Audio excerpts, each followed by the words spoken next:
there, welcome to Pots and Thought. I should say hey there and good morning. Is that my thing now? I don't know. Do I have a shtick yet? I don't think I have a shtick. Anyway, except for breathing. We should breathe, right? Right. Let's breathe, okay? Like we do every time. 4 count in, hold it a little bit, 4 counts out. Fill it up to down here. Don't just do like your upper chest. Just feel that air coming in through your nose. Fill up and out through your mouth. And breathe out all the crap. Let your shoulders drop. All of those things kind of help center us back in our bodies instead of being all over the place. I always say that, but it's true and it bears repeating. Let's be in our bodies. Let's be present.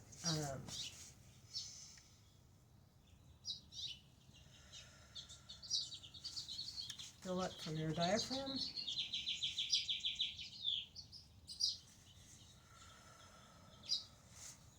Boy, I mean, just so simple. It's so simple. Just breathe, right? Anyway, so yesterday I put the handle on this cup, and then I am going to be carving this out while I talk to you. Again, I mean, it's funny because, like, pottery is, it's the same thing really over and over again, right? The first few steps, regardless of whether you're making a cup or a bowl or a plate or a teapot or a vase, a large piece or a small piece, the first few steps are always the same, right? You know, you wedge your clay. That's like, you know, kneading bread dough, only you're expelling air rather than incorporating it, and there's no gluten. Clay is gluten-free. Anyway, so that's like step one, you know. Get your clay out, wedge your clay, get your clay into a ball, okay? And then put it on your wheel and center it. Centering is always the same, right? Cone it up, cone it down, and get it centered, right? You can't really, well, you can't at all. You can't throw anything without centering.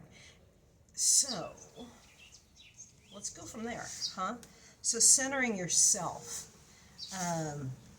I think is something that is very much worth discussing in this day and age, because we are, unfortunately, in the United States, by necessity, we're not very centered, right? We have this thing and that thing and the other thing that we've got to take care of, and it's all urgent, right? It's all always urgent. And we've got our bosses, and maybe we've got spouses, and maybe we've got kids, and maybe we've got school. Maybe you're my age and you're going back to school to learn something, get maybe another advanced degree or your first degree, you know, whatever it happens to be, and you've got homework. And it's all this sort of work. You've got your regular work, your job, where your boss just expects you to multitask and expects you to keep doing stuff that he's not going to pay you for, and you should be grateful you have a job, and all of these things and all of these messages.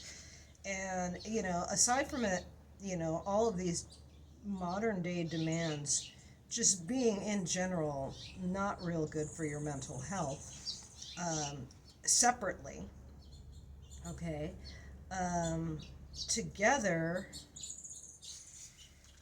they make for a really busy mind, don't they?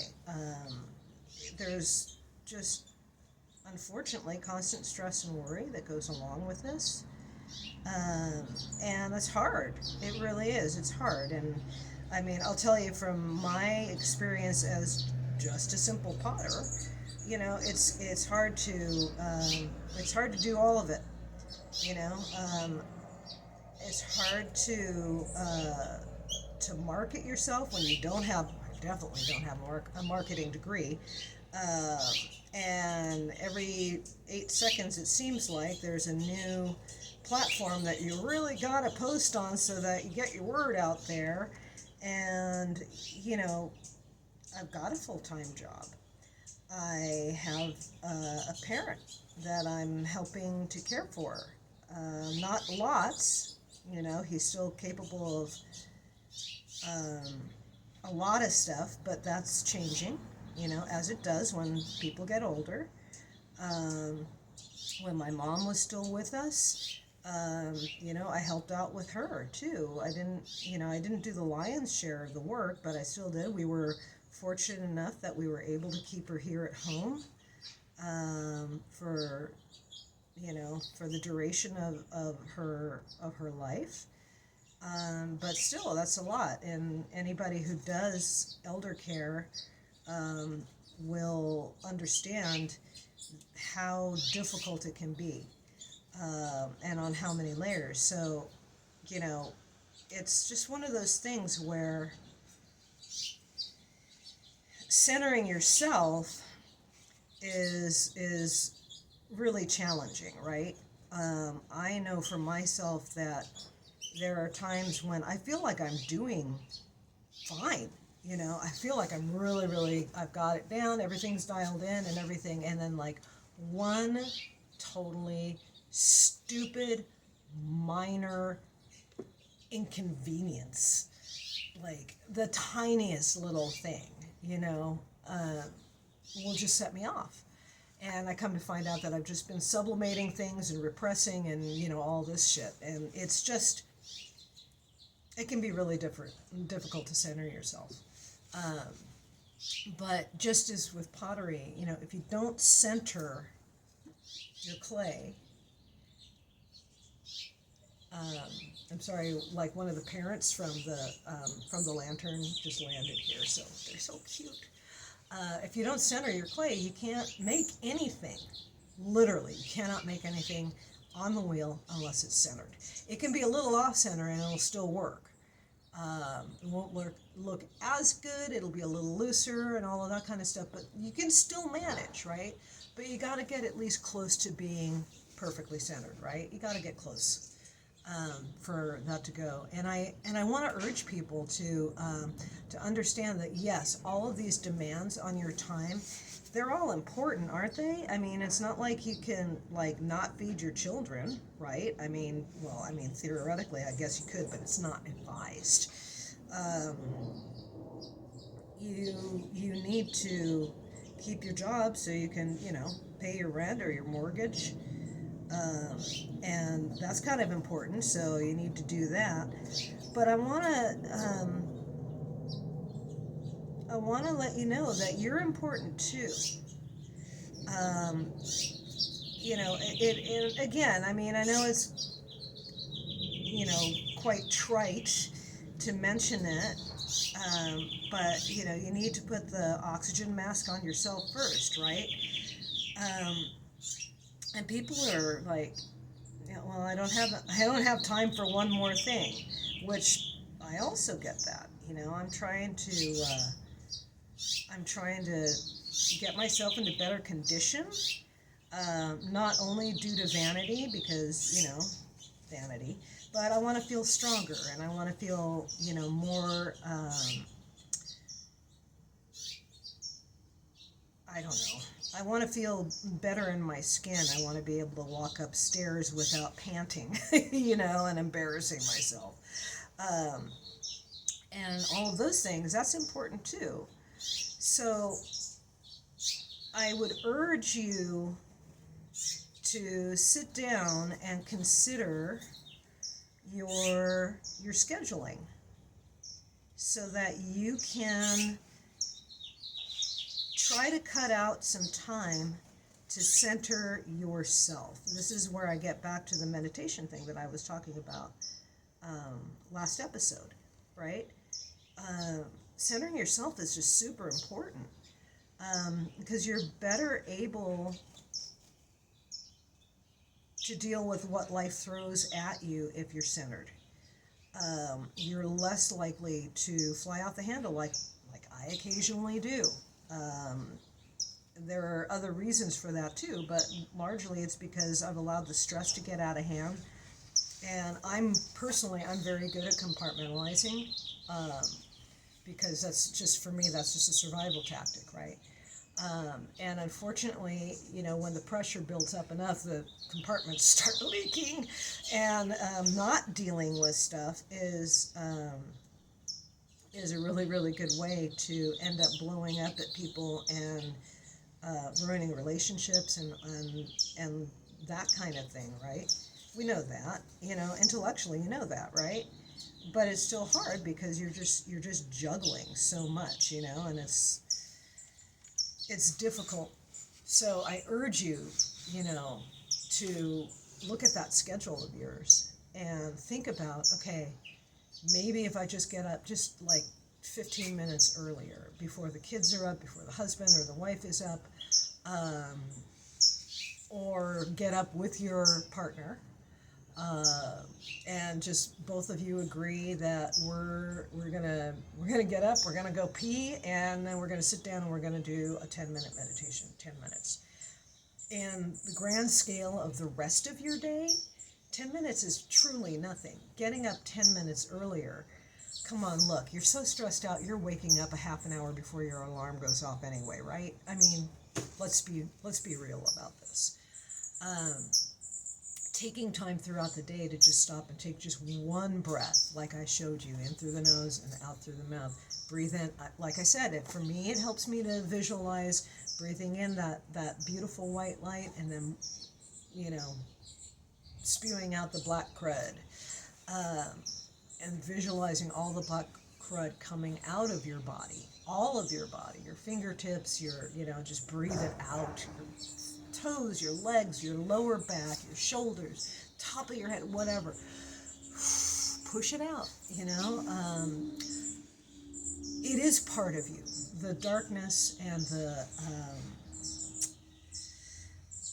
the stress and those things, yes, it's part of you. I'm not saying to deny it. I'm just saying to acknowledge it and not determine that you're going to cling to it.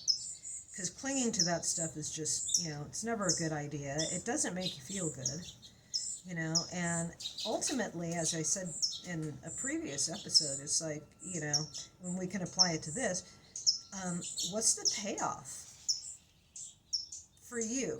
I mean, human beings, psychologically, we don't do anything really unless we think there's going to be a payoff, right? Like an emotional payoff. Maybe we're going to feel superior.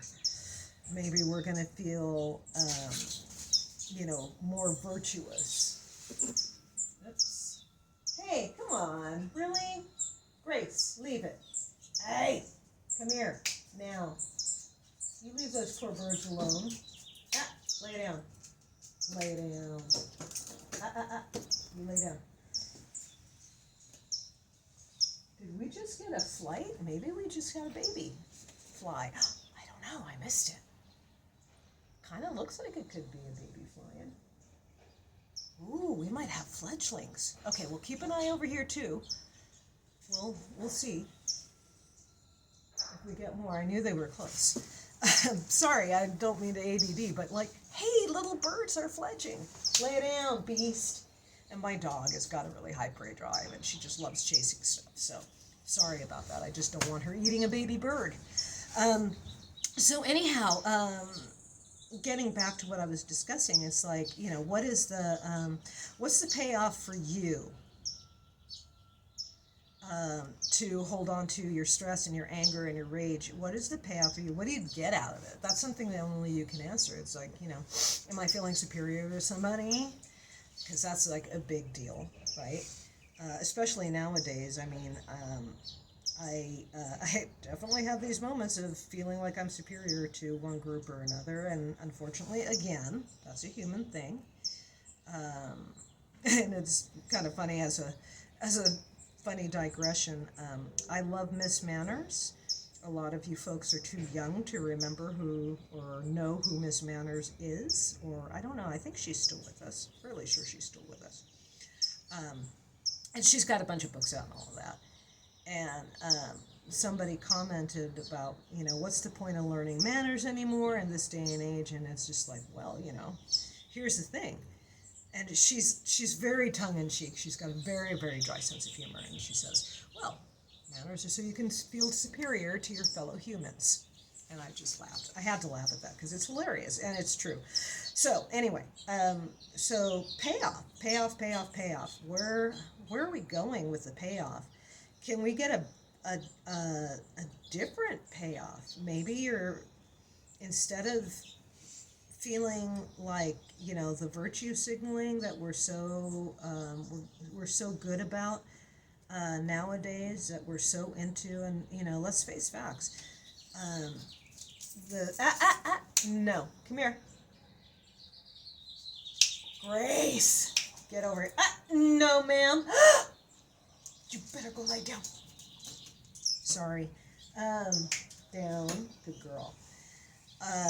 The virtue signaling thing, I am guessing in my unofficial non-psychiatrist way that is when you had to go back to mom and dad and say, okay, I cleaned my room, so they would know, and you'd get the reward of, oh, good job, right?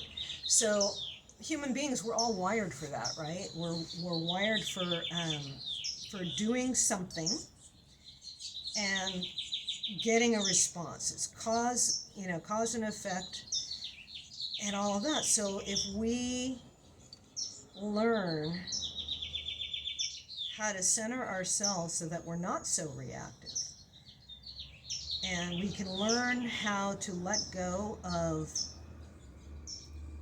the dialogue, and it's really hard sometimes. I mean, if you've genuinely been a victim of anybody, like real victimhood, you've been mugged or assaulted or whatever it happens to be, it's really hard to let go of that victimhood, especially when, maybe you're not getting the support that you should have. Maybe you're not, like many people, you're not able to afford your mental health to be checked out. You can't afford a psychiatrist or a psychologist or go to a counselor or any of that stuff because it's expensive, right? That's a rant for another day, and I'll definitely get into that. But if you take the time, as I think I've said before, go to the Calm app. That's the one I use. I'm sure there's stuff on YouTube. I know there's a guy by the name of Ram Dass, R-A-M, and then separate word D-A-S-S. Pema Chodron does that. Thich Nhat Hanh, T-H, I think it's T-H-I-C-H-N-H-A-T, I think it's H-A-N-H. You can look it up. He was a Vietnamese Buddhist monk who passed away, I believe, last year. He actually marched with Martin Luther King Jr.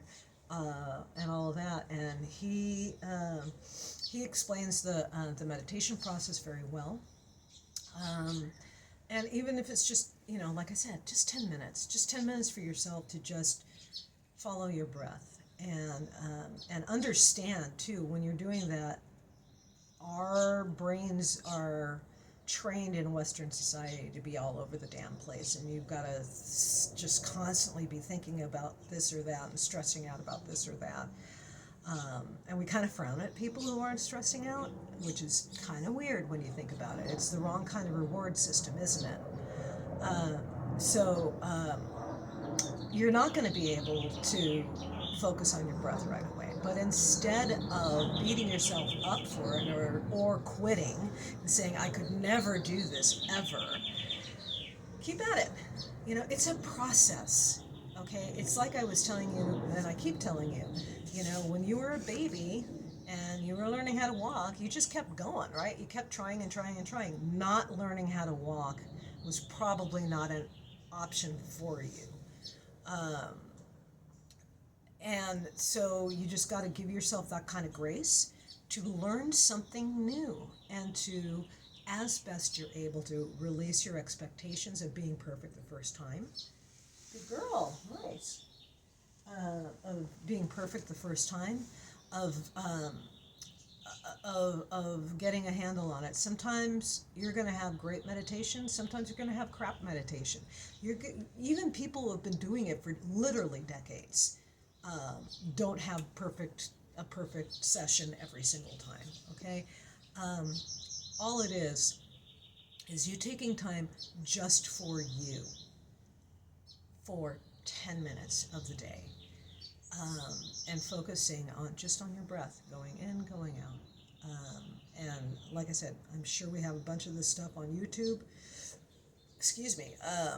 And you can just tune in, just enter in your search engine, beginner meditation, and see what comes up and see what hits for you. You know. So I'm going to let it go with that because I think I've talked about it quite enough. But I just want to urge you to take time to center yourself, because when you center yourself, you have so much more focus and energy to give to the other things that you do have to deal with in your daily life. And honoring yourself by doing that is going to be something that gives a ripple effect into the world. And there's enough stress and rage and anger and impatience and hatred. There's enough of that in the world. And if we can all take a minute to breathe, and I include myself because, again, I blow up, I'm still reactive, I'm working on it, okay? I'm working on it. Like I said, I'm just a simple potter. Mostly I make cups and mugs and plates and bowls and stuff like that, right? So I'm still working on it, and I probably will for the rest of my days, as long as I have a brain to think, right? So anyhow, just your final reminder to just breathe.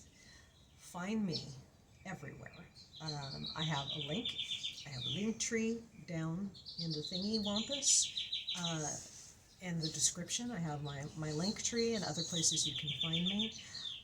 But please, go to my Patreon. If you like this stuff, throw me $1 a month or $5 a month.